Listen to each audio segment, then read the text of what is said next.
Subscribe करें और bell दबाएं ताकि कोई खबर रह न जाए।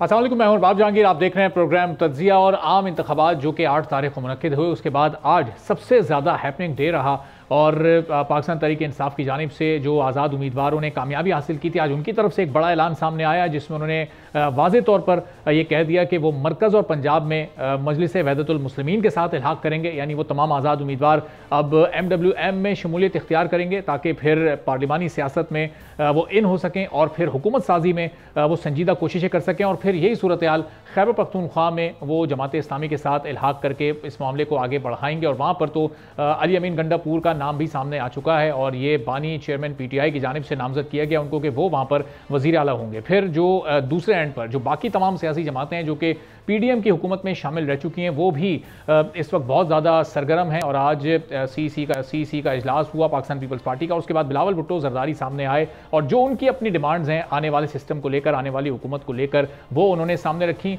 सदर मुमलिकत का ओहदा उन्होंने आसिफ अली जरदारी के हवाले करने का मुतालबा किया। उन्होंने कहा कि वो चाहते हैं कि इस वक्त सदर मुमलिकत के मनसब पर आसिफ अली जरदारी को फाइज किया जाए। उसकी वजह उन्होंने ये बताई कि मुल्क इस वक्त जल रहा है और इस सूरत हाल में सिर्फ कंट्रोल सदर आसिफ अली जरदारी ही पा सकते हैं। अब ये इस वक्त सूरत हाल है और ये बाकी तमाम जमातें इस वक्त अपने नंबर गेम को पूरा करने की कोशिश कर रही हैं। और हमें बिलावल भुट्टो जरदारी की वो स्पीच भी आखिरी याद है जिसमें उन्होंने कहा था कि वोट पर डाका नामंजूर। और वो गुफ्तगू करते हुए उन्होंने क्या कहा था, ज़रा ये एक जुमला आप सुनिएगा फिर हम बताते हैं। तो ये बिलावल भुट्टो जरदारी की वो आखिरी स्पीच थी लाकाना में जिसमें उन्होंने ये एक बात कही थी बड़ा वाज़े अंदाज में कि अगर उनके वोट को चोरी किया गया तो फिर वो वोट चोरी करने वालों के पीछे जाएंगे और उनका पीछा नहीं छोड़ेंगे और उनके मैंडेट को आगे पीछे नहीं किया जा सकता, उसमें कोई गड़बड़ नहीं की जा सकती। लेकिन आज जब बिलावल भुट्टो ने इलेक्शन के बाद अपनी 54 नशस्तों के साथ जब प्रेस कॉन्फ्रेंस की है CEC के इजलास के बाद, तो उसमें उन्होंने कहा कि हम जो मुतल्लिका फोरम्स हैं वहाँ पर जाएंगे और वहाँ पर कंप्लेन करेंगे। लहजा बिल्कुल मुख्तलिफ था, अंदाज बिल्कुल मुख्तलिफ था और साथ साथ इलेक्शन की एक्सेप्टेबिलिटी की भी उन्होंने बात की कि ठीक है इन नताइज के साथ हम आगे चलते हैं। और आज उन्होंने क्या गुफ्तगू की है, तो ये दोनों गुफ्तगू जो दोनों मौक़ों पर की गई उसका आपने अंदाज़ और उसमें आपने लबो लहजा उसका एक बड़ा वाज़े फ़र्क देखा। ज़ाहिर इलेक्शन से पहले की सियासत और होती है और इलेक्शन के बाद नंबर गेम कुछ और होता है। अब ये किस जानिब ये नंबर गेम जाता है और कौन सी जमात आगे चलकर हुकूमत बनाने में कामयाब हो पाती है, बल्कि कौन सी जमातें मिलकर हुकूमत बनाने में कामयाब हो पाती हैं, ये सवाल हम रखते हैं। सीनियर सियासत इस वक्त मोहम्मद अली दुरानी साहब मौजूद हैं उनसे, और इलेक्शन से पहले भी वो बहुत सारी बातें इस मामले पर कर रहे थे और अब इलेक्शन के बाद क्या सोच है दुरानी साहब की और किस तरह से आगे वो हुकूमत साजी होते देख रहे हैं, उन्हीं से जानते हैं। बहुत शुक्रिया मोहम्मद अली दुरानी साहब, प्रोग्राम के लिए आपने वक्त निकाला। अब आज एक मूव हमें पाकिस्तान तहरीक इंसाफ की नजर आई कि उन्होंने जमात इस्लामी और मजलिस वहदतुल मुस्लिमीन ज्वाइन करने की बात की, और एक हमें मूव ये नजर आ रही है जो बिलावल साहब आए हैं और उन्होंने कहा कि जी आसिफ अली जरदारी को सदर बनाएं, जो बाकी तमाम काफ़ी सारे ओहदे हैं उसकी उन्होंने डिमांड की। और बज़ाहिर बाकी उन्होंने कोई ऐसी खास बड़ी डिमांड नहीं की, लेकिन अब इन दोनों में से कौन सा जो ग्रुप है वो आपको आगे जाकर हुकूमत में बनाने में संजीदा नजर आ रहा है? बिस्मिल्लाहिर्रहमानिर्रहीम। और सब जहाँ तक इस वक्त की जो नंबर गेम है वो तो वही है जो सामने नजर आ रही है, और इसकी आज की जो डेवलपमेंट्स वो बहुत क्लियरली बता रही हैं कि पीपल्स पार्टी और PMLN वो मिलके हुकूमत बनाना चाहते हैं और उसके लिए उन्होंने एक अंडरस्टैंडिंग भी पैदा कर ली है।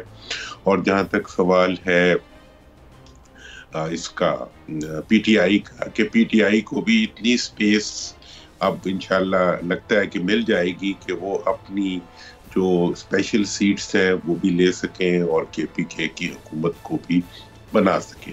मतलब ये है कि अब पॉलिटिकल प्रोसेस जो है वो निस्बतन आगे बढ़ता हुआ नजर आ रहा है और ये एक प्रॉबली एक मुस्बत, मैं तो इसको डेवलपमेंट कहूँगा। मेरी तो ख्वाहिश ये थी कि ये सब पार्टियां और सब जो पॉलिटिकल फोर्सेस हैं ये मिलके एक नेशनल यूनिटी के एजेंडे के ऊपर जो है आगे चलती।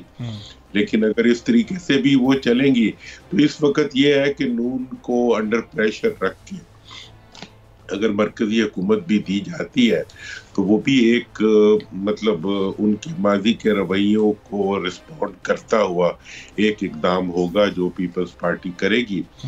कि ताकि आइंदा जो है वो उस लिमिट में ऑपरेट करें जिस लिमिट में अंडरस्टैंडिंग्स बनती है। अब ये ज़रूरी इम्पोर्टेंट जो चीज़ अगले स्टेप पे होगी कि वो कौन पार्टी किसको अपना उम्मीदवार बनाती है, किस पोजीशन के लिए। पीपल्स पार्टी ने तो बना दिया सदर के लिए जरदारी साहब को, और बाकी वोटों के लिए भी वो ले आएंगे। उनमें एक पॉलिटिकल डिस्कोर्स भी होता है बहरहाल, लेकिन अब ये देखना है कि PMLN क्या पंजाब में और मरकज में खानदान से बाहर निकल सकती है या नहीं निकल सकती, और वो किस किस्म की टीम लेके आती है, और जो अगला हुकूमत बनाती है उसमें कितने वज़रा होते हैं। आया फिर 100 वज़रा की लाइन होगी या कि 20, 25, 30 के साथ वो चलेंगे और एक कॉम्पिटेंट और एक मुतहरिक हुकूमत दे के आगे बढ़ेंगे, ये अभी देखने वाले। तो दुरानी साहब, अभी तक के जो नंबर गेम जो ऑफिशियल अभी सामने ज़ाहिर इलेक्शन कमीशन जो ऐलान करेगा वो तो अभी अपनी जगह पर है, लेकिन जो नंबर्स अभी तक सामने आए हैं उसके मुताबिक तो अब फिर इस वक्त यही वाला ग्रुप हमें नज़र आ रहा है कि PDM-2 टाइप की एक हुकूमत बनेगी, क्योंकि वहाँ आज़ाद उम्मीदवारों का जो नंबर है वो खासा पीछे है। अब उनका क्लेम अपनी जगह पर है कि उनकी कोई 30, 40, 50 सीटें ऐसी हैं जिसको वो क्लेम कर रहे हैं कि वो जीते हैं, लेकिन वो किसी और को दे दी गई हैं। तो अब ये मैंडेट की एक्सेप्टेंस पाकिस्तान पीपल्स पार्टी, PMLN और दूसरी जमातों की हद तक तो है। उन आज़ाद उम्मीदवारों की कंप्लेंट्स का अगर बर वक्त फैसला नहीं हो सका तो फिर क्या सूरत हाल बनेगी? 29 को इनकी हुकूमत बन जाएगी और फिर इसी तरह उनका एहतजाज चलता रहेगा, उनके क्लेम्स अपनी जगह पर रहेंगे? देखिए, जहाँ तक इलेक्शंस में आने वाली शिकायत और उसके अंदर उठने वाले सवालात होते हैं, उसके बारे में अगर आप प्रैग्मेटिकली देखें तो उसकी सेटलमेंट का रास्ता तो एक तय हुआ है, और वो जो है वो यकीनी तौर पे वही प्रोसीजर होता है जो इलेक्शन कमीशन के जो बने हुए पैनल्स होते हैं वही उन तमाम शिकायत को देखते हैं। इसमें मैं तो यही कहूँगा कि जितना ज़्यादा फेयर एंड फ्री हैंडलिंग होगी इसकी इन शिकायत की, उतना ही आइंदा की सियासत पाकिस्तान में मुस्बत तरीके पे आगे बढ़ेगी और उतना ही मुल्क का फायदा होगा। लेकिन नहीं भी होती तो इस वक्त फौरी तौर पे तो ये ज़रूरत महसूस की जा रही है, और कौम भी शायद यही चाहेगी कि अभी किसी फौरी तौर पे किसी नए टकराव के बजाय इस वक्त हीलिंग टच दिया जाए पॉलिटिक्स को भी, और पूरी की पूरी जो हमारा सियासी सीन है उसके अंदर। साहब, बिल्कुल ये नुक्ता आपका बड़ा इंपॉर्टेंट है, लेकिन उसके साथ साथ कि अगर ये प्रॉब्लम्स कहीं क्रिएट हुई हैं और ना अहली कोई हुई है और रिजल्ट्स में अगर कहीं किसी को शिकायत है, तो जिससे शिकायत है, जो खामियां हैं निज़ाम की, उन्हीं के पास फिर ये एंटरटेन होने के लिए जा रहे हैं और अदालतें भेज रही हैं कि जी मुताल्लिका फोरम पर आप जाएं। ये वही मुताल्लिका फोरम है कि जिनसे दरअसल शिकायत है और वो खुद ही इसको एंटरटेन कर रहे हैं, तो फिर वो एतमाद कैसे बहाल हो सकेगा सियासी जमातों का उनके ऊपर? देखिए, इसमें आप अगर माजी के रेफरेंस से देखें तो मेरी तो अपनी बहुत शिकायत है। मतलब हमारे जो लीगल सिस्टम है उससे भी बहुत शिकायत है। जिस तरीके से इलेक्शन कमीशन ने इंतखाबी निशान के मसले को हैंडल किया है उसमें भी बहुत शिकायत है। जिस तरीके से डिस्टॉर्शन हुई है इंतजामी सतह के ऊपर, उसके ऊपर भी बहुत बड़ी शिकायत है।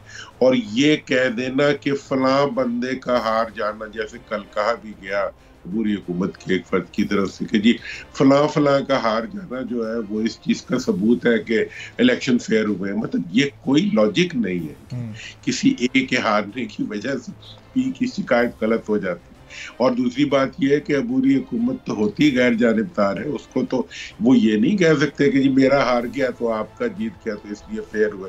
तो ये बहरहाल बातें हैं जो भी है। अभी भी जो शिकायत है वो तो अपनी जगह है, लेकिन चूंकि हम एक स्ट्रक्चर्ड सिस्टम में चल रहे हैं, हम एक डेमोक्रेटिक सिस्टम में चल रहे हैं जिसमें रॉट भी है, जिसमें प्रॉब्लम्स भी हैं, जिसमें इश्यूज भी हैं, लेकिन उसमें हमने आगे भी बढ़ना है। आगे बढ़ने इस दफा तो अवाम ने अपनी माइट को असर्ट करके ये बता दिया कि वो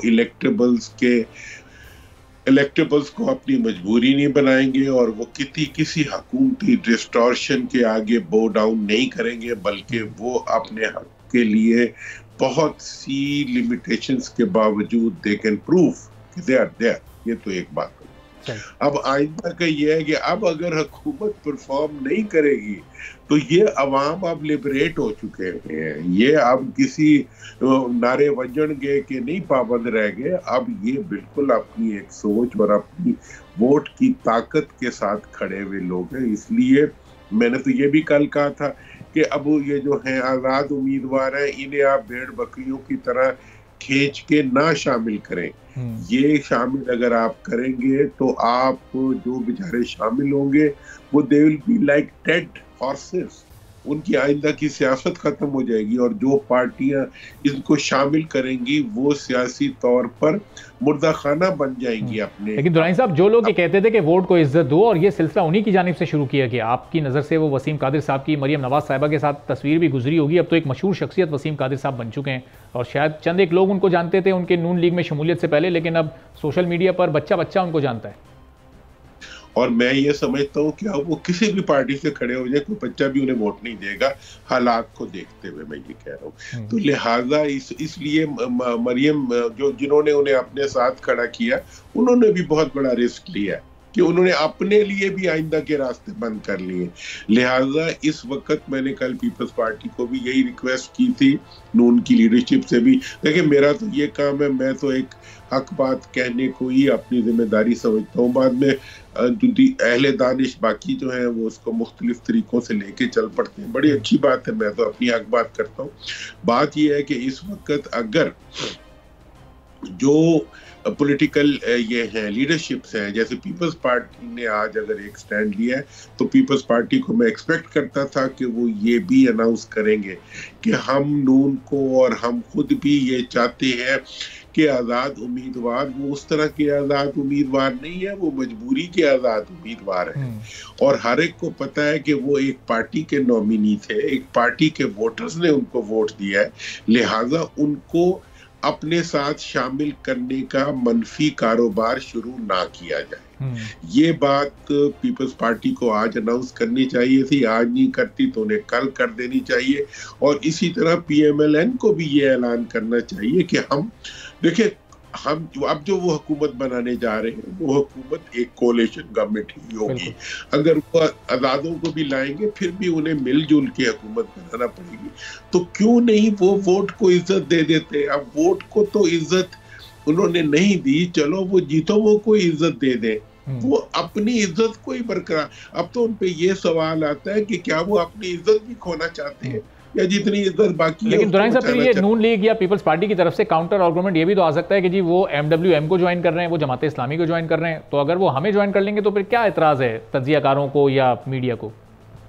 देखिए, अगर इज्तिमाई फैसला कोई इज्तिमाइयत किसी मजबूरी के हाल में किसी रेफरेंस से करती है तो वो उनका फैसला होता है। ये इज्तिमाइयत का फैसला देखे ना जी, अगर सारे के सारे जाके एक पार्टी में शामिल हो जाते हैं तो इसका मतलब ये है कि आपने जो उनका आईनी कानूनी एग्जिस्टेंस का रास्ता बंद किया था, उसके लिए उन्होंने एक आप पीपल्स पार्टी पे पाबंदी लगी, तो पीपल्स पार्टी ने अपना नाम पीपल्स पार्टी पार्लियामेंटेरियन रखा, ठीक है जी, 2002 में। उसके बाद ये हुआ कि उनके ऊपर से फिर एक और हम लोगों ने डिस्टॉर्शन करके एक वो बनाई, उसमें से कौन सा ग्रुप बनाया, एक और ग्रुप बनाया, तो वो तो नाजायज था और नाजायज ही रहा। तो बात यह है कि पार्टी जो खुद फैसला करती है, अगर पीपल्स पार्टी ने अपना एक नाम का फैसला पैट्रियट्स उसमें से निकाल लिया, अगर पीपल्स पार्टी ने अपना खुद फैसला ये किया कि हम अपनी एग्जिस्टेंस के लिए अपना नाम बदलते हैं, या माजी में उन्होंने शऊरी तौर पे अपना इंतखाबी निशान तलवार से तीर कर दिया, वो उनका एक इज्तिमाई फैसला था। इसी तरह अगर आज जो है वो अपनी एग्जिस्टेंस का केस लड़ रहे हैं और वो अदालतों में जा रहे हैं, जुलूस नहीं निकाल रहे, कोई टकराव नहीं ले रहे, मुल्क के निज़ाम को चलने दे रहे हैं और साथ ही वो एक फैसला करते हैं, तो ये एक इज्तिमाइयत का फैसला है। इसको अगर कोई अक़लियत या कोई ग्रोह जो है वो डिस्टॉर्शन के लिए इस्तेमाल करना चाहता है, तो उन्हें थोड़ी सी सियासी हया करनी चाहिए, सियासी शर्म करनी चाहिए। अब दुरानी साहब, किसी भी सियासी जमात को अगर आगे चलना है तो वो अपने इक़दामात से, अपने फैसलों से बताती है कि हाँ, हम इस निज़ाम में खामियों के साथ और जो भी इशूज़ हैं उनके साथ चलने को तैयार है। लेकिन पाकिस्तान तहरीक इंसाफ की तरफ से जो अभी एक नाम KP की वज़ारत आला के लिए सामने आ रहा है, अली अमीन गंडापुर का, अब ज़ाहिर है कि माजी में जो इनसे जुड़ी कंट्रोवर्सीज़ रही हैं वो आप सब हमारे भी सामने, आपके भी इल्म में, तो क्या कोई और नाम सामने आना चाहिए था, कोई एक ऐसा नाम जिस पर किसी को भी एतराज़ ना होता, ना कोई सियासी तज्जियाकार उस पर एतराज़ कर पाता, ना पार्टी के अंदर से कोई आवाज़ उठती? क्योंकि अभी तो ये अनाउंसमेंट हुई है, अब इस पर ज़ाहिर है अपनी अपनी राय का लोग इजहार करेंगे आहिस्ता आहिस्ता। देखें जी, लोग तो इस पे भी बड़ा एतराज करते हैं कि जी प्रेसिडेंसी में जरदारी साहब की फोटो लगी होगी प्राइम मिनिस्टर हाउस में, मियां साहब की या उसकी लगी होगी, तो ये भी काबिल एतराज बात होगी। दुनिया में इससे क्या तासुर बनेगा, बला बला बला। देखिए, जिस पार्टी ने जो फैसला करना है, उसके शख्सियात या जो अफराद उसके साथ चल रहे हैं, वो अपनी अच्छाइयों बुराइयों के साथ होते हैं और उसी तरह से उनको लिया जाता है। तो मैं किसी के बारे में, फर्द के बारे में कोई कमेंट देने की बजाय मैं तो ये समझता हूँ कि इस वक्त अगर कोई फैसला इज्तमाइयत का फैसला है, बैक्ड बाय इज्तमाइयत है, तो यही जमहूरियत है। बाकी ये है कि तो आज के दौर में मिलते नहीं है और आर्टिकल 62, 63 का हाल भी हमने देख लिया कि कैसे कैसे और कहाँ कहाँ अदालतों के जरिए इस्तेमाल हुआ और कहाँ कहाँ बगैर अदालतों के इस्तेमाल हुआ। लिहाजा इस वक्त तो आगे बढ़ने का तरीका तो इस वक्त यही है, लेकिन अभी ठीक है, चलें आगे बढ़ने का तरीका आप कह रहे हैं। बहुत बहुत शुक्रिया मोहम्मद अली दुरानी साहब, सीनियर सियासतदान हमारे साथ मौजूद। एक और सीनियर सियासतदान दानियाल अजीज साहब, जो कि NA-75 से, जिन्होंने आज़ाद हैसियत में नारोवाल से इलेक्शन लड़ा और जिस रोज़ ये इलेक्शन हुआ रात तक जो नताइज सामने आ रहे थे, दानियाल अजीज साहब उसमें आगे थे, लेकिन जब सुबह नताइज सामने आए तो वो पहले नहीं बल्कि दूसरे नहीं तीसरे नंबर पर वो करार पाए और वहाँ से वो टॉप 2 में भी जगह नहीं बना सके। जो वहाँ से जीते अनवारुल हक चौधरी मुस्लिम लीग नून के, उन्होंने 99,625 वोट्स हासिल किए और उसके बाद फिर डॉक्टर ताहिर अली जावेद साहब को 75,000 से ज़ायद वोट्स मिले, जो कि आज़ाद हैसियत में वहाँ से इलेक्शन कॉन्टेस्ट कर रहे थे। और दानियाल अजीज साहब सिर्फ 50,984 वोट आज़ाद हैसियत में ले सके। दानियाल साहब इस वक्त हमारे साथ मौजूद हैं। बहुत शुक्रिया दानियाल साहब, प्रोग्राम के लिए आपने वक्त निकाला। ये आपने इलेक्शन से पहले हमारे इसी प्रोग्राम में एक बड़ा दावा किया था कि महंगाई के खिलाफ आप जिहाद करने निकलें और नारोवाल की सीट जीत कर आप जाएंगे असेंबली में और वहाँ पर महंगाई के लिए आवाज़ उठाएंगे और जो भी नाअहलियाँ या खामियाँ होंगी हुकूमत में उसको बेनकाब करेंगे। लेकिन वो दावा आपका धरा रह गया और अवाम ने फैसला किसी और के हक में कर दिया, आपकी जो माजी की जमात थी उसके हक में। जी, अवाम ने बिल्कुल ये फैसला नहीं किया है। पहले दिन से यहाँ पर इलेक्शन तो हुआ ही नहीं है, यानी दिन को हम कैंपेन करते थे, रात को यहाँ पर पुलिस कैंपेन करती थी। अच्छा। और इस कदर इन्होंने यहाँ पर खौफ और हरासमेंट की फिजा फैलाई है, बिल्कुल एक किस्म की दहशत फैला दी, जिसमें जो मेरे सपोर्टर्स थे उन तमाम को जो है ना किसी केस में निपटा दिया गया। जो पेट्रोल पंप वाले मालिक थे उनको सील कर दिया गया, 50-50 हज़ार के जुर्माने कर दिए गए। जो प्राइवेट अस्पताल थे उनमें भी जो है उनको मुख्तलिफ किस्म की जो है धमकियां दी, नोटिस बुझाई और उनकी इंस्पेक्शन शुरू कर दी। जो शादी घर हैं उनको भी, जो प्राइवेट स्कूल्स हैं उनको भी, फिर जो मेरे सपोर्टर थे उनको सारों को उठा लिया और अरेस्ट कर लिया मुख्तलिफ हीले बहानों से। और रात को दीवारें फैलांग के जहाँ मेरा इकट्ठ होता था वहाँ पर उन लोग जो करते थे उनके घरों में जाके फ्रिज तोड़ देते थे, टीवी तोड़ देते, दरवाजे तोड़ते थे और डराते धमकाते थे। यहाँ पर जितने भी नोटेबल्स हैं, चेयरमैन यूनियन काउंसिल वगैरह, 45 x union council Nazim high court में चले गए कि जी ये हमारे साथ ज्यादती हो रही है और हाई कोर्ट ने कहा कि इनको किसी भी केस में आप गिरफ्तार नहीं कर सकते हत्ता कि क्रिमिनल चार्जेस ना हो। फिर उन्होंने क्रिमिनल केसेस बनाने शुरू किए, उसमें फिर मुझे बेल करवानी पड़ी। आखिरकार जो है आरओ को बदल दिया आखिरी रात, 145 147 जो प्रिजाइडिंग ऑफिसर है उनको रातों रात तब्दील कर दिया गया कि वो तैयार नहीं थे इनकी बिडिंग करने के लिए। और उसके बाद आखिरकार इलेक्शन डे के ऊपर मुझे गिरफ्तार कर लिया, मेरी वाइफ को गिरफ्तार कर लिया, मेरे बेटे को गिरफ्तार कर लिया। इस कदर मतलब इन्होंने वहां पर जो इनका रिटर्निंग अफसर का जहाँ कंसोलिडेशन हो रही थी वहां पर एक कमरा नंबर 4 था, उधर ये लोगों को भेजते थे जो नहीं मानते थे खाली फॉर्म 45 पे साइन करने से प्रिजाइडिंग, और वहां पर उनके साथ तशद्दुद भी किया गया, उनको डराया गया, बेइज्जत किया गया, वहां से रोते हुए निकले। और दानियाल साहब कतल कलामी की माजरत, लेकिन ये सब कौन कर रहा था? ये निगरान हुकूमत कर रही थी? ये किसके अहकामात पर हो रहा था? आपको अगर ये साइडलाइन किया जा रहा था, कैंपेन नहीं करने दी जा रही थी और मुस्लिम लीग नून को कामयाब कराने की कोशिश हो रही थी, तो किसकी जानिब से हो रही थी? बिल्कुल ये इंतजामिया कर रही थी जी, पुलिस तो इंतजामिया का हिस्सा है। और फिर हमें लोग कहते थे कि जी आप इंतजामिया के पास क्यों नहीं जाते? भाई वही तो सब कुछ कर रहे थे। और फिर जो मेरी दरखास्त थी रीकाउंटिंग की, इन्होंने कहा कि आपने खुद प्रेजेंट होना है। भाई मैं तो गिरफ्तार हुआ था, मुझे तब तक नहीं छोड़ा इन्होंने, या मेरी वाइफ को या बेटे को, जब तक से इन्होंने फॉर्म 47 जो है वो साइन नहीं करवा लिया था। और उस पर भी रेजिस्टेंस की थी रिटर्निंग अफसर साहब ने। तो इस किस्म का यहाँ पर एक गदर मचा है। मुझे 8 इलेक्शन लड़ते हुए हो गया खुद, और कभी आज तक हमने इस तरह के हालात नहीं देखे। बहुत यहाँ पर मार्शल भी आई, सब कुछ हुआ, लेकिन ये है कि ये तो बिल्कुल अनोखा है इस दफा जो है ना, ये पूरी कैंपेन चलाई है। इसका मतलब कि आपके पास फिर तमाम हलकों के पोलिंग स्टेशंस के रिजल्ट्स भी नहीं होंगे, यानी वो फॉर्म 45 भी नहीं होंगे सारे? जी हमने लिए फॉर्म 45, लेकिन जो प्रिजाइडिंग आखिरी रात पोस्ट हुए हैं उनको किया ही इसीलिए गया था कि वो फॉर्म 45 नहीं देंगे। और बहुत सारों ने नहीं दिया, और बल्कि उन्होंने ये कहा, मैं खुद पोलिंग स्टेशन पे गया था इससे कबल कि मैं गिरफ्तार हो गया, यही इनको फिक्र था, जिसमें प्रिजाइडिंग अफसर ने मुझे खुद कहा कि हमारे पास थैलों में फॉर्म 45 आया ही नहीं। अच्छा। तो हम कहाँ से लेते फॉर्म 45? अच्छा। और फिर इसीलिए वहां पर सादा जो खाली फॉर्म 45 है उन पे फिर दस्तखत करवाए गए। तो ये सारा कुछ हुआ है यहाँ पर। अभी तक पिछले वीकेंड में मैंने प्रेस कॉन्फ्रेंस की है, यहाँ पर ताले लगाकर इतवार के रोज रात 4 बजे तक जो है ना थैले खोल के तो रिजल्ट तब्दील किया जा रहा था, क्योंकि वो टैली नहीं कर रहा था। तो हमने बहुत वावेला मचाया, हमने मीडिया को भी बुलाया, सब वहां पर प्रेस कॉन्फ्रेंस की, सामने नजर आता सारे कैमरे की आंख दिखा रही थी। सही। तो अब दानियाल साहब, ये जो अब ज़ाहिर हुकूमत साजी हो रही है उसमें पहले 21 अक्टूबर के बाद से ये कहा जा रहा था कि मियां नवाज शरीफ अब चौथी बार वज़ीर आज़म बनने आए हैं, लेकिन नंबर्स जो हैं वो उनके चूंकि वो अक्सरियती जमात के तौर पर तो सामने नहीं आया, आज़ाद ग्रुप सबसे आगे है। अब आपको लग रहा है आगे हालात के मियां साहब ही कैंडिडेट होंगे प्राइम मिनिस्टरशिप के, या फिर नून लीग से कोई दूसरा कैंडिडेट, कोई शहबाज शरीफ साहब को या मरियम नवाज साहिबा से मुतालिक भी संजीदगी से गौर किया जा सकता है? मेरा नहीं ख्याल है जी किसी का भी कैंडिडेट होना फर्क पड़ता है, क्योंकि पाकिस्तान को दरपेश मसाइल हैं वो इतने संगीन है, खुसूसी तौर पर बेरोजगारी और महंगाई के जो सारे इकोनॉमिक फैक्टर्स हैं कि इनका किसी के पास कोई प्लान ही नहीं है।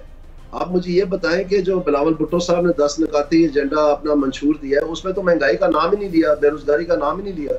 और इसी तरह से जो नून लीग वाला था वो भी खाली था इस हवाले से। ये बड़े बड़े दावे जो है अब लैपटॉप से काम नहीं चलेगा, ये रेवड़ियां बांटने वाली सियासत अब खत्म हो चुकी है। पाकिस्तान के पास वक्त नहीं है और ये हालात नहीं है कि कोई तजर्बागाह बनाया जाए इसको। यहाँ पर एक फर्म हैंड चाहिए जो मामलात को समझे और प्रॉब्लम की फ्रेमिंग ठीक तरह से हुई हो। अभी तक मुझे तो किसी जमात का कोई प्लान सामने नहीं नजर आया, ना पीटीआई का, ना ही नून लीग का और ना ही इनका जो है पीपल्स पार्टी। दानियल साहब, ज़ाहिर पीटीआई तो इस वक्त अपनी उस सर्वाइवल की जंग में है ना कि वो आज़ाद उम्मीदवारों ने अभी एक MWM ज्वाइन की, एक जमात इस्लामी ज्वाइन की, और दूसरी तरफ PMLN और पीपल्स पार्टी इस वक्त हुकूमत बनाने पर संजीदगी से गौर कर रहे हैं। तो ये अगर हुकूमत साजी का कोई फार्मूला तय कर लेते हैं, दोनों जमातें मिलकर हुकूमत बना लेती हैं, तो कोई एक्सपेक्टेशन नहीं है आपको? कोई PDM-1 जिस तरह थी उसी तरह हम PDM-2 में महंगाई और बेरोजगारी और इकोनॉमिक क्राइसिस क्या हम आने वाले दिनों में एक्सपेक्ट करें? क्या एक्सपेक्टेशन है आपकी? मैं आपसे ये अर्ज कर रहा हूँ कि किसी भी जमात ने किसी भी किस्म का पुख्ता सैर हासिल और वाज़े ऐसा जामे प्लान अनाउंस नहीं किया है जिसमें कम से कम जो बुनियादी फैक्टर्स हैं 3-4 पाकिस्तान के इनको गिरफ्त में लिया जाए। और जो माजी में कोशिशें हुई हैं इन्हीं जमातों की तरफ से वो बुरी तरह फेल हुई हैं। अभी आप देख लें जो FBR का रिफॉर्म है वो किस तरह से गदर मच गया, उसमें जो है सारे अपोजिंग फोर्सेस सामने आ गई है। यानी FBR एक ऐसी चीज है जो बजाते खुद ही अगर वो दुरुस्त ना हुई तो वो अकेली ही पाकिस्तान को डुबो सकती है, क्योंकि हम अब कर्जा और नहीं ले सकते, हमने रेवेन्यू जनरेट करना है, उसके लिए किसी के पास प्लान ही नहीं है, कुछ अनाउंस ही नहीं हुआ। और जो ये एडमिनिस्ट्रेटिव अप्रोच है रिफॉर्म की वो तो फेल हो गई है। वो तो बार बार इन्होंने FBR को किया, लेकिन कभी CBR था FBR कर दिया। ये नाम बदलने से या ओहदे बदलने से या कोई पॉलिसी बोर्ड बनाने से ये चीजें ठीक नहीं होनी है। आपको इंसेंटिव्स अप्रोच लेना पड़ेगा, उसके लिए किसी को एक्सपर्टीज ही नहीं है यहाँ पर। तो ठीक है दानियल साहब, ये चीजें ठीक कैसे होंगी मैं आपसे जानता हूँ। एक छोटे से ब्रेक का मुझे कहा जा रहा है, छोटा सा ब्रेक लेते हैं। वापस यहाँ अजीज साहब से ही जानते हैं कि आखिर अगर इन सियासी जमातों के पास कैपेसिटी या पोटेंशियल नहीं है तो फिर कैसे पाकिस्तान का निज़ाम और पाकिस्तान के हालात तब्दील होंगे। एक ब्रेक के बाद वापस आते हैं।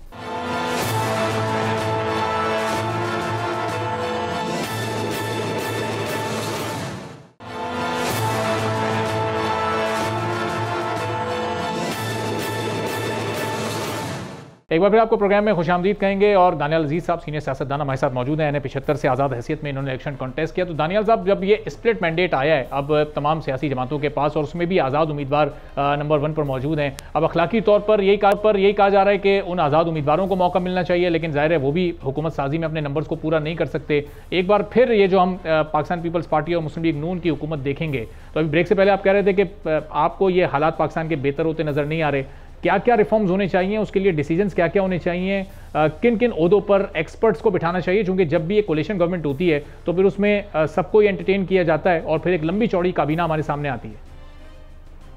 जी बिल्कुल, इसमें वाज़े तौर पर जो मैं आपसे कह रहा हूँ कि जब तक किसी ओवरऑल फ्रेमिंग जो प्रॉब्लम की है वो नहीं हो पाएगी, जो बिगर पिक्चर है पाकिस्तान की इकोनॉमी की, उसमें पाकिस्तान की इकोनॉमी जो है बुनियादी तौर पर ये डॉलर के जरिए से ग्रोथ करती है। डॉलर हमारे पास है नहीं। पिछले कुछ काफी बरस से ये तीनों जमातें जो हैं इंक्लूडिंग PPP, PMLN और PTI ये कर्जा लेके पाकिस्तान को चलाते रहे हैं, डॉलर पूरे करते रहे हैं। अब वो डॉलर रहे ही नहीं है, कर्जा हम आगे ले नहीं सकते। तो इसके लिए जब तक से हम पाकिस्तानी इकोनॉमी को एक इकोनॉमिक ट्रांजिशन प्लान के जरिए ये जो डॉलरों की खुराक इनको चाहिए इसको हम कम नहीं करेंगे और प्रोडक्शन फंक्शन जो है हमारा वो एक इम्पोर्ट बेस्ड नहीं होगा, तब तक से पाकिस्तान चल नहीं पाएगा, हम अपने कर्जे नहीं दे पाएंगे। और यही जो दूसरी चेंज है वो ये है कि अब हम आगे डेट नहीं ले सकते, और डेट को रिस्ट्रक्चर करने के लिए सबसे पहले आपको चाहिए रेवेन्यू, क्योंकि आप डेट लेते चले, पहले ये ब्लीडिंग तो रोके ना, तो रेवेन्यू आपको मिलनी है एफबीआर से। एफबीआर के मुख्तलिफ रिफॉर्म्स हुए हैं पिछले 20 बरस में, और वो सारे के सारे ज्यादातर एडमिनिस्ट्रेटिव ग्राउंड्स पे हुए हैं, लेकिन जो इंसेंटिव साइड है जब तक वो नहीं देखी जाएगी तो ये एफबीआर भी नहीं डिलीवर कर पाएगा। मैं आपको एक मिसाल देता हूँ, अभी हमने देखा कि वापडा में उन्होंने कहा कि इस साल 566 अरब रुपए की जो चोरी होनी है, तो गवर्नमेंट ने ये फैसला किया कि जी IMF की वजह से हम बिजली के नर्ख तो नहीं कम कर सकते, लेकिन ये चोरी तो हम रोक सकते हैं, इससे कदरे फर्क पड़ जाएगा। तो जब वो चोरी रोकने निकले तो उन्होंने एक whole of government approach announce किया, जिसमें आपकी पुलिस, आपकी जो रेवेन्यू डिपार्टमेंट है, आपके जो तमाम अदारे हैं, इंक्लूडिंग आपके जो डिस्कोज हैं, उनको शामिल कर दिया गया और लोगों को बरतरफ कर दिया गया, सस्पेंड किया गया, नए लोगों को लाया गया, उनसे हल्फ लिया गया वगैरह वगैरह। ये सब एडमिनिस्ट्रेटिव मेजर्स हैं। उसके नतीजे में 3 माह के बाद सिर्फ 55 अरब रुपया इजाफी कलेक्ट हुआ, और उसके बाद इन्होंने डिक्लेयर कर दिया कि हम कामयाब हो गए हैं, और ये जो सर्दियां आ गई तो सर्दी में तो चोरी होती नहीं है, और उन्होंने विक्ट्री डिक्लेयर कर दी। तो 500+ अरब रुपए तो हजम कर गए ना आप। आपने खुद डिक्लेयर किया कि इतने 500 अरब से, तो वो फायदा जो है जो सार्फिन को पहुंचना था। दानिश साहब, ये इस इलेक्शन में जो बड़े बड़े नाम हमने नून लीग के भी हारते हुए देखे, जिसमें राना सनाउल्लाह भी हैं, साद रफीक भी हैं, खुर्रम दस्तगीर भी हैं। ज़ाहिर है जब नून लीग हुकूमत का पार्ट होगी तो कैबिनेट में ये लोग शामिल नहीं होंगे, हुकूमत का ये हिस्सा नहीं होंगे, तो ये इतने बड़े बड़े नामों के बगैर अब नून लीग से एक्सपेक्ट हम करें कि वो मुल्क की मौशी हालत को सुधारने की कैपेसिटी रखती है? आने वाली हुकूमत की इंटेंशन होगी कि कुछ ऐसी इस्लाहात की जा सके कि मुल्क बेहतरी की जानिब जाए? इनका कोई किरदार नहीं रहा है जी मईशत के साथ, ना ही इनका कोई ऐसा वाज़ेह किरदार रहा है हुकूमत साजी में। मसला ये है कि हमारी तमाम सियासी जमातें हैं, दर हकीकत उनको रिटायर्ड ब्यूरोक्रेट्स चलाते हैं। किसी के पास कोई सलमान फरूकी है, किसी के पास कोई सईद मेहदी है, किसी के पास कोई हाचीमा है, और ये जो सियासी लोग हैं इनको तो वो करीब नहीं आने देते किसी चीज के। अच्छा। तो ये लोग जो है दर हकीकत अगर आप SIFC का नोटिफिकेशन देखें तो इनको जो है वो किस्म की चार्ज शीट है ब्यूरोक्रेसी के ऊपर कि आप पाकिस्तान की इकोनॉमी को चला ही नहीं पाए। तो अगर यही हालत रही तो फिर मुझे अफसोस से कहना पड़ता है कि ये उम्मीद नहीं की जा सकती, क्योंकि ब्यूरोक्रेसी तो पार्ट ऑफ द प्रॉब्लम है। उनको उन्हीं को तो रिफॉर्म करना है, तो मुल्क चलना है। तो अगर उन्हीं को आप फैसला साजी में बैठा लेते हैं तो वो तो स्टेटस को की वॉइसेस हैं, वो तो नहीं करेंगे वो। इसलिए मैं कहता हूँ कि जब मुझे जो तजर्बा हुआ, जब मैंने पाकिस्तान में पुलिस ऑर्डर नया बनाया, जब मैंने नया लोकल गवर्नमेंट सिस्टम बनाया, जब मैंने नया मालियाती निज़ाम बनाया, नया ऑडिट सिस्टम इंट्रोड्यूस किया, जुडिशल रिफॉर्म्स किए सारे, तो उसमें हमें तजर्बा हुआ कि ये कैसे ऐसा तरीके के साथ लेके सामने चलना है, कंट्री वाइड रिफॉर्म्स जो है एक मैसिव स्केल पे। तो इसका किसी को तजुर्बा ही नहीं है इनमें जो सारे हैं। मैं आपको बता रहा हूँ, ये कटन फैसले कहते तो है मुंह से, लेकिन इनसे 4-5 पूछ लें। अगर सिर्फ आप समझते हैं कि पाकिस्तान के सासे बेच के आप 4-6 महीने गुजारा कर लेंगे तो वो तो कोई सोल्यूशन नहीं है, वो तो डंग टपाओ पॉलिसी है। ठीक है। दानिश साहब, जो ये ज़ाहिर इलेक्शन में हार बड़े बड़े नामों को भी ले डूबी है। जहांगीर तरीन साहब ने सियासत से किनारा कशी इख्तियार कर ली, कल सिराजुल हक साहब ने भी अपने ओहदे से इस्तीफा दे दिया, परवेज़ खटक साहब के हवाले से भी खबरें चली, लेकिन हमारे प्रोग्राम में आकर उन्होंने बताया कि वो अब सियासत जारी रखेंगे। तो अब आप भी चूँकि यहाँ रिजल्ट जो है आपकी और अनवारुल हक साहब की जो वोट्स की तादाद है उसमें कोई 50,000 का फ़र्क है, अब आपका सियासी मुस्तकबिल क्या है? सियासत आप जारी रखेंगे या कोई ब्रेक ले रहे हैं या अभी छोड़ने का इरादा है? नहीं, मैं कानूनी चाराजोई जारी रखी है, और मैंने जो ऐलान किया था कि मैं महंगाई और बेरोजगारी के खिलाफ जिहाद करूंगा, उसमें मैं गामजन हूँ। और मैं आपको ये बता दूं, आने वाले दिनों में, मैंने पहले भी ये कहा है, मैं एग्जैक्टली बताऊंगा। देखिए, महंगाई जो है ये होती नहीं है, महंगाई की जाती है। अच्छा। और अगर ये की जा रही है तो फिर कोई ना कोई इससे मुस्तफीद हो रहा है। तो वो सारी चीजें मैं बेनकाब करूंगा अभी आगे चलते हुए। और मुझे जिस वजह से हराया गया है, मुझे बड़ी अच्छी तरह से पता है कि मेरी स्ट्रेंथ की वजह से हराया गया, ना कि मेरी कमजोरी की वजह से हराया गया। ना मेरी तमाम एंटी करप्शन अदारे मेरे पे ढूंढते रहे हैं, इमरान खान की हुकूमत के दौरान भी, अभी भी। और ये बिल्कुल मतलब फांक हो गए, तो उन्होंने मेरे के ऊपर फिर ये जो ना जाली किस्म की कार्रवाई करके तो मुझे गिरफ्तार कर लिया, लेकिन मेरी आवाज दबाई नहीं जा सकती। तो मैं ये जो कानूनी चाराजोई आप कर रहे हैं, आप कानूनी चाराजोई कर रहे हैं, तो इसमें आपका क्लेम क्या है? क्योंकि यहाँ जो आपके वोट्स हैं वो 50,984 हैं, इसको राउंड ऑफ करके चलें 51,000 कर लें, और जो जीते हैं उनके 99,000 हैं। दरमियान में ये ताहिर अली जावेद साहब भी तो हैं जिनके 75,000 वोट्स हैं। आपका क्लेम क्या है? आप यहाँ नंबर 2 पर हैं, या ये इलेक्शन बकौल आपके आप जीते हैं और इसमें फिर कोई आगे पीछे मामला को किया गया? बिल्कुल मैं ये इलेक्शन जीता हूँ जी। आप देख लें रात 3 बजे तक मैं तकरीबन नंबर 1 पोजीशन में था, और ये जो नंबर 2 और 3 पोजीशन है ये आपस में पीटीआई का इंडिपेंडेंट कैंडिडेट और मुस्लिम लीग नून का कैंडिडेट आपस में बांटते रहे, बल्कि मुस्लिम लीग नून का कैंडिडेट रात को जाके तीसरे नंबर पे आ गया था वाज़ेह तौर पर। पता नहीं 6-7 हज़ार थे उसके, 14 हज़ार थे अपना पीटीआई के इंडिपेंडेंट कैंडिडेट के, और मेरे पास थे 27,900 इस तरह कुछ, और फिर मेरे 42,000 तक गए, जबकि ये सिर्फ 10,000 और 15,000 पे ही थे। तो कहने का मकसद ये है कि मुझे पकड़ा इसलिए गया कि मेरी बीवी को अरेस्ट किया, मेरे बेटे को अरेस्ट किया, और वहां से जो प्रिजाइडिंग से ये फॉर्म 45 पे साइन कर है जो हमें दिया ही नहीं है, और जो अलहदा बनाए जाली, वो सारी चीजें बाहर आएंगी। अब जल्दी से जो है हाई कोर्ट ने भी दरवाजा बंद कर लिया है, और जो मैंने दरखास्त दी थी रिकाउंटिंग पे, उन्होंने कहा जी आप इन पर्सन प्रेजेंट नहीं हुए, और मुझे गिरफ्तारी से तब तक छोड़ा नहीं जब तक से वो फॉर्म 47 नहीं दिया उन्होंने। तो ये सारी चीजें मैं वकीलों के साथ डिस्कस कर रहा हूँ कि इसको कैसे टैकल करें, ये सामने आएगा इंशाल्लाह जरूर। और दानिश साहब, ये जो ताहिर अली जावेद साहब जो इस वक्त इंडिपेंडेंट हैसियत में दूसरे नंबर पर हैं, तो फिर इनकी क्या पोजीशन है? ये इनकी दूसरी पोजीशन पर तो आपको एतराज नहीं है, आपको एतराज सिर्फ नून लीग की जो फर्स्ट पोजीशन है उसके ऊपर है? ऐसा नहीं है, मुझे तीसरी पोजीशन पे लाया इसलिए गया है ताकि आप लोग ये सवाल पूछ सकें। अच्छा। उनको पता है कि मेरी कैपेबिलिटीज क्या है, और मैं मीडिया के साथ जो गुफ्तगू शनीद करता हूँ लोग सुनते हैं मेरी बात, क्योंकि मैं ढंग की बात करता हूँ, पढ़ लिख के आता हूँ, रिसर्च करके आता हूँ, और मेरे पास एक वर्ल्ड ऑफ एक्सपीरियंस है, मेरे पीछे एक प्रोफेशनल हूँ मैं, मेरी ट्रेनिंग इकोनॉमिक्स में है, बाकियों के पास ये सहूलतें नहीं है। तो इसलिए वो चाहते ही ये थे कि इसको इतना नीचे लाए ताकि ये इसी चीज का जवाब देता रहे और असल मौजू की तरफ ना आए जिसके में मेरे मुंह पे हाथ रखा गया था जब मैंने महंगाई के खिलाफ आवाज उठाई। दानिश साहब, ये इंतजामिया ने जो आपके खिलाफ ये सारे इकदाम उठाए, प्रेशर किसका था इंतजामिया पर? क्या बराह रास्त मियां नवाज शरीफ का प्रेशर था? क्या जमात का प्रेशर था? क्या एहसान इकबाल साहब का प्रेशर था, जिन पर माजी में ज़ाहिर है आपने मुख्तलिफ इल्ज़ामात भी लगाए उनका नाम लेकर? बिल्कुल, एहसान इकबाल साहब इसमें मुकम्मल तौर पर मुलव्वस थे। अच्छा। और उनके लिए अब कबाब की हड्डी बनी हुई है जो उन्होंने किया है, क्योंकि अब उनको ये समझ नहीं आ रही है कि वो पीपी 54 छोड़े तो वो हारते हैं, और अगर NS 76 छोड़े तो वो हारते हैं। एक सीट तो उन्होंने छोड़नी है, तो वो सारा कुछ फिर सामने आ जाना है, क्योंकि यहाँ पर तो अब 10 के वाला इलेक्शन होना है, क्योंकि ये पूरे मुल्क का फोकस जो है अब इन बाई इलेक्शंस पे होना है जो सामने आने हैं। तो इसमें तो वो चीजें नहीं हो सकती, क्योंकि आपकी मीडिया टीम्स भी होनी है वहां पर, वो सारे पाकिस्तान ने देखना है। तो अब ये क्या करेंगे? अब फंसे हुए बहुत बुरी तरह से। तो दानिश साहब, ये इंतजामिया एहसान इकबाल साहब के एमा पर क्या ये सब कर रही थी, क्यों कर रही थी? और एहसान इकबाल साहब को पीछे से कोई लाइन मिल रही थी क्या पार्टी लीडरशिप से? कोई मरियम साहिबा, मियां नवाज शरीफ साहब या शहबाज शरीफ साहब को आपसे कोई गिला, या आपको उनसे कोई गिला है? ये सब हो क्यों रहा था? एहसान साहब क्यों कर रहे थे ये? अभी इसका एग्जैक्ट जो कनेक्ट द डॉट्स है वो तो पता चलेंगे वक्त के साथ, लेकिन वाज़ेह तौर पर एहसान इकबाल साहब इसमें शामिल थे। आप वो आलाकार के तौर पर इस्तेमाल किए गए हैं, या वो खुद इसमें, जाहिर बात है हमारा तो मौक़िफ़ ये है कि वो खुद थे। अब कुछ लोगों को कोई और कहानियां भी पता चल रही हैं, बहरहाल वो सारा कुछ निकल आएगा जी, कौन सी बात छुपी रहती है।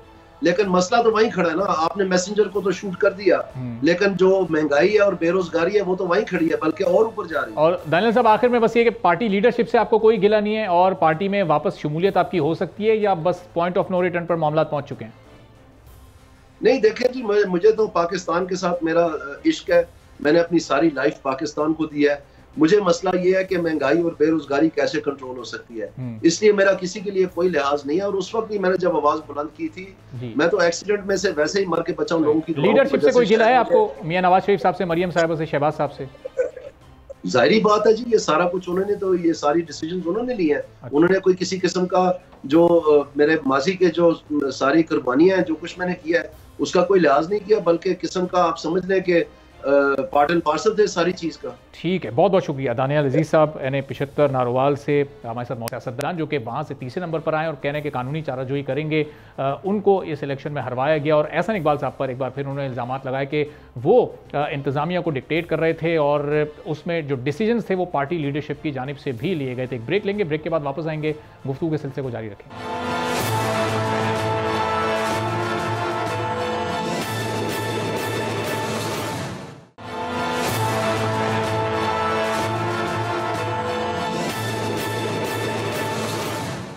एक बार फिर आपको प्रोग्राम में खुशामदीद कहेंगे। और आज जो सूरत हाल बन रही है, पाकिस्तान पीपल्स पार्टी और पाकिस्तान तहरीक इंसाफ ने अपनी अपनी पोजीशंस वाजे कर दी हैं।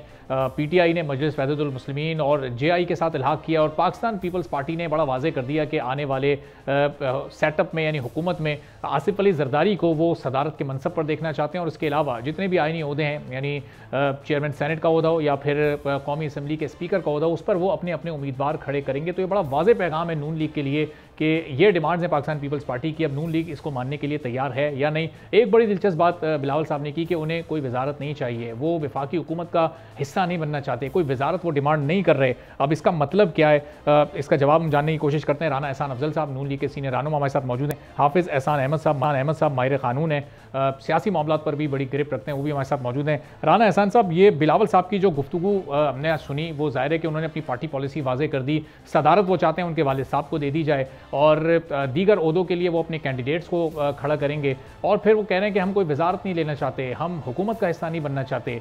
अब ये आप इसको क्या कंफ्यूजिंग स्टेटमेंट है, या उन्होंने एक बड़ा वाजे कर दिया है कि जो उनकी डिमांड्स हैं वो उन्होंने ढके छुपे अल्फाज में सामने रख दी हैं आपके? बिस्मिल्लाहिर्रहमानिर्रहीम। मेरे ख्याल से उन्होंने अभी ये पहली अपनी सोच विचार के बाद ये अनाउंसमेंट की है। और इसके अंदर देखें, जो नेशनल असेंबली में हुकूमत फॉर्मेशन की रिक्वायरमेंट है वो 134 सीट्स हैं जो कि आपको चाहिए। अभी PMLN जो है वो 80+ पे जा चुका है, और बहुत सारे इंडिपेंडेंट कैंडिडेट्स हमारे साथ राब्ते में हैं। तो अगर आप पीपल्स पार्टी को जो क्या ये फाइनल नंबर आता है, ये तो आने वाले दिनों में अभी ये पता चलेगा कि कहाँ ये क्लोज होता है इंडिपेंडेंट्स का। तो बाकी उसके बाद MQM है, जमाते JUIF है और दीगर जमातें हैं जिनके छोटे नंबर्स हैं, तो उनके साथ मिलके भी मेरे ख्याल से ये नंबर मुश्किल हो जाता है, या तो और बहुत सारी तादाद में इंडिपेंडेंट्स हमें ज्वाइन करें। तो अगर इस सूरत हाल के अंदर वो कहते हैं कि हम आपको PM के कैंडिडेट के लिए सपोर्ट करेंगे और वैसे हम हुकूमत का हिस्सा नहीं बनेंगे, तो इसमें ये ज़रूर सवाल उठता है कि आगे आपने बजट पेश करना है और बिल्स आते हैं, एक्ट्स आते हैं, मुख्तलिफ कार्रवाइयाँ होती हैं, तो उसमें अगर कहीं भी वो स्टेप बैक कर दें तो फैसले कैसे लिए जाएंगे, आप किस तरीके से आगे बढ़ेंगे। तो ये सारे वो मामलात हैं। अभी हमारी भी जो लीडरशिप है इसको स्टडी करेगी और फिर अपना इसके ऊपर जवाब देगी। लेकिन ये वो जनरल सवाल है, हुकूमत का हिस्सा ना होना, क्या ये इसका मतलब ये है कि ऑपोजिशन में होंगे, या फिर होंगे हुकूमत के साथ ही लेकिन सिर्फ वजारतें नहीं लेंगे, सिर्फ वजारतों का मामला है, या फिर ये ऑपोजिशन में कंसीडर किए जाएंगे? इनकी पोजीशन क्या होगी अगर इस पर अमल होता है तो? देखिए, ये भी नींद गरम हिसाब है ना गरम ना ठंडा। तो इसमें अगर वो हमें सपोर्ट कर रहे हैं तो फिर वो ट्रेजरी बेंचेस में बैठेंगे, अगर वो हमें नहीं सपोर्ट कर रहे तो वो फिर ऑपोजिशन में बैठेंगे। तो ये तो इसमें तो बड़ी क्लैरिटी है। तो ये कहना कि हम सपोर्ट करेंगे लेकिन हम हुकूमत का हिस्सा ना होंगे, तो ये अभी इसको डेफिनेटली हमारी लीडरशिप अभी देखेगी। और मैंने जो नंबर गेम आपको कही वो काफी फंसी हुई है। देखिए, PMLN कोई डेस्परेट नहीं है हुकूमत बनाने के लिए। जो मुल्की हालात हैं उसमें बहुत आपको बड़े इक़दामात लेने हैं, स्ट्रक्चरल रिफॉर्म्स करनी है, अनपॉपुलर फैसले करने हैं। तो उसके अंदर अगर ऐसा सेटअप हो कि जो वो फैसले कर ही ना पाए और उसकी ओनरशिप कुछ लोग ले रहे हों, कुछ लोग ना ले रहे हों, तो आगे बढ़ना मुश्किल हो जाएगा। तो मैं तो समझता हूँ नंबर गेम स्ट्रांग होना लाजिम है। उसके अंदर जब कैबिनेट का आप हिस्सा होते हैं तो उसके अंदर फिर कलेक्टिव रिस्पॉन्सिबिलिटी आती है। ठीक है, बाद में बेशक आपने इलेक्शन कैंपेन के अंदर कहा कि जी उन फैसलों में हम नहीं, लेकिन वहां आपने किसी फैसले पे डिसेंट नहीं किया, तो कलेक्टिव रिस्पॉन्सिबिलिटी होती है, आप उस पर खड़े रहते हैं। कोई इख्तलाफ होता है काबीना में, आप उसको नोट करवाते हैं। तो मैं समझता हूँ कि ये अभी जहां एक पॉजिटिव ऑफर है कि वो हमें सपोर्ट करना चाहते हैं और कुछ कॉन्स्टिट्यूशनल ओहदे वो मांग रहे हैं काफी बड़े बड़े, तो इसको लीडरशिप हमारी जरूर देखेगी। पॉजिटिव जेस्चर है, लेकिन क्या इससे एक ऐसी हुकूमत ज़ेरे अमल आ सकती है जो स्ट्रक्चरल रिफॉर्म्स करे, जो मुख्तलिफ फैसले रिक्वायरमेंट? ठीक है, ये भी एक बड़ा सवाल है राना एहसान साहब, और इस सवाल पर हम आगे चलकर जरा गुफ्तगू करते हैं। अब हाफिज़ एहसान साहब, ये एक और जो बड़ा मूव आज हुआ, पाकिस्तान तहरीक इंसाफ ने जिस तरह इल्हाक किया MWM के साथ, फिर जमात इस्लामी के साथ KPK में, अब ये सूरत हाल क्या बनेगी? आज़ाद उम्मीदवार जब इन जमातों में जाएंगे तो फिर बिलफर्ज ये हुकूमत बनाते हैं या इनका अपोजिशन लीडर आता है तो वो MWM का कहलाएगा, उसमें फिर पाकिस्तान तहरीक इंसाफ का ब्रांड नेम तो ख़त्म हो जाएगा। बिस्मिल्लाहिर्रहमानिर्रहीम। अरबाब साहब, बड़ी इंटरेस्टिंग ये सिचुएशन है और पाकिस्तान की लीगल या कॉन्स्टिट्यूशनल हिस्ट्री के अंदर अनप्रेसिडेंटेड है कि इतने इंडिपेंडेंट मेंबर्स जो हैं वो आए हैं और वो आके असम्बली का हिस्सा बने हैं। अब उसके अंदर ये है कि हमारे कॉन्स्टिट्यूशन के अंदर चूँकि रिज़र्व सीट्स हैं जो मिनॉरिटीज़ की हैं और वेमेन सीट्स हैं, उसके लिए आपको किसी पार्टी के साथ जाना पड़ेगा। अगर आप जाने नहीं जाएंगे तो फिर उसका मतलब ये है कि वो पार्टी जो है वो अपनी जो उसकी स्ट्रेंथ है प्रोपोर्शंस की रिज़र्व सीट्स की वो ले नहीं सकेगी। और ये 2002 से जनरल मुशर्रफ साहब के दौर से इंट्रोड्यूस हुई हैं और इस वक्त हमारी जो नेशनल असम्बली के अंदर 70 सीट्स ऐसी हैं जो रिज़र्व सीट्स हैं, जिसमें 60 ख़वातीन की हैं और 10 जो हैं आपकी मिनॉरिटीज़ की हैं। और उसको फर्दर डिवाइड किया गया है। पंजाब की इसमें 32 सीटें हैं, उसके बाद आपके पास सिंध के 14 हैं, उसके बाद 10 हैं और फिर 4 बलूचिस्तान की हैं, KPK मिला के सारी जो हैं, और इसी तरह पूरे पाकिस्तान की 10 बनती हैं। लेकिन इसके अंदर जो इंटरेस्टिंग आएगा अब ये है कि जमात इस्लामी का जो अभी रिसेंट अभी एक चीज़ आई है कि KPK के अंदर जो उनके 3 लोग बने थे वो रीकाउंटिंग के अंदर वो भी सीट्स PTI को मिल गई हैं जी। तो लिहाजा अब वहाँ के ऊपर जमात इस्लामी के साथ जाना जो है वो मेरा ख्याल है कि जब किसी पार्टी की 51 के नीचे आर्टिकल 51 के नीचे असम्बली के अंदर रिप्रेजेंटेशन ही नहीं है तो उसके साथ फिर आप ज्वाइन नहीं कर सकते। एक और बड़ा अहम मामला राना एहसान साहब जो इस वक्त आज़ाद उम्मीदवारों का है, आप कह रहे हैं कि बड़ी तादाद में वो भी आपको ज्वाइन कर सकते हैं, ये आप लोग उनको राब्ता कर रहे हैं या आज़ाद उम्मीदवार खुद आपसे राब्ता कर रहे हैं? जिस तरह अभी वसीम कादिर साहब ने ज्वाइन किया, मरियम नवाज साहिबा के साथ उनकी तस्वीर भी सामने आई, तो ये उन्होंने खुद आप लोगों को अप्रोच किया PMLN को, या PMLN इस वक्त आज़ाद उम्मीदवारों से राब्ता कर रही है कि आए हुकूमत साजी में हमारी मदद करें?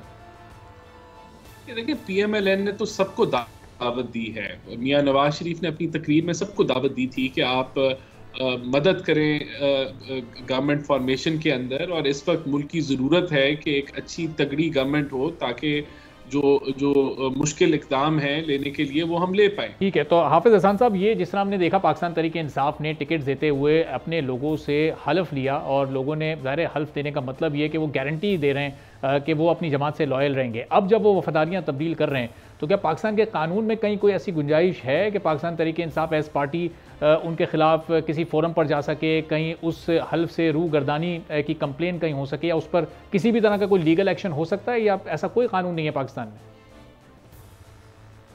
देखें अरबाब, इसके अंदर सिंपल सी बात यह है कि इसका लीगल ऑब्लिगेशन हो सकता है या इसका मॉरल ऑब्लिगेशन हो सकता है या इसका इस्लामिक एस्पेक्ट इसके अंदर हो सकता है कि आपने एक ओथ लिया और उस ओथ की आप पासदारी करें। लेकिन साथ ही कुरान पाक के अंदर ये आया भी है कि ऐ ईमान वालो, खाम खा जो है वो कस्में ना खाया करो और उन कस्मों को ना खाया करो जिसके ऊपर आप कायम नहीं रह सकते, और उसकी बड़ा वदीयत है और उस कसम तोड़ने के ऊपर एक कुफारा वाला भी है।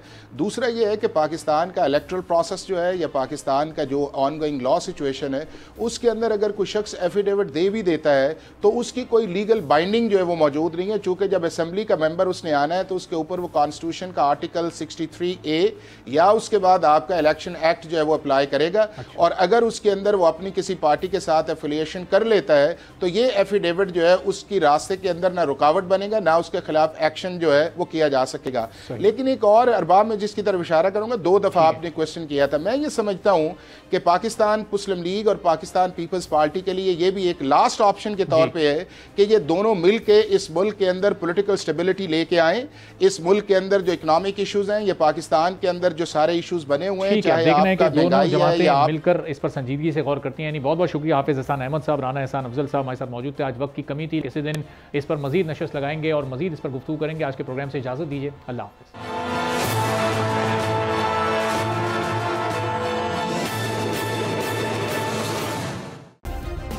सब्सक्राइब करें और बेल दबाएं ताकि कोई खबर रह न जाए।